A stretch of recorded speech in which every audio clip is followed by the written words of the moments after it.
Ladies and gentlemen, you are in for a real treat. We have a national treasure from the United Kingdom here with us today. You know him from Pink Panther 2 starring Beyoncé.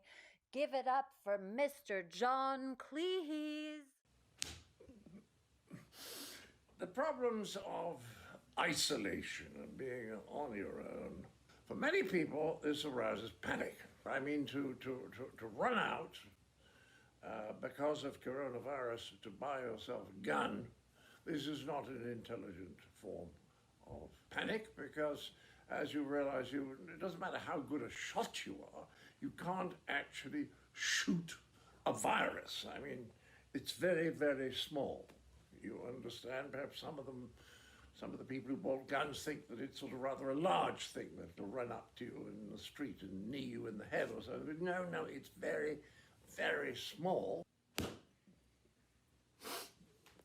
Yeah, I know about it. Can't be too careful. Now, the main thing about panic is that it's underestimated. There are many, many benefits to panicking.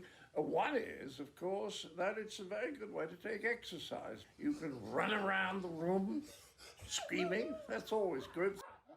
Throwing your arms around a bit, or you can just try climbing up the wall. That's always a good one. Anyway, I don't have to show you how to panic. You're probably very good at it. Now, the important thing about the panic is you have to plan it. So it's best in the morning, have a cup of coffee, but about 9:30, panic for about 20 minutes. You don't want to do it too much because you could run out of energy. Then you won't be able to panic at the end of the day when you really need it.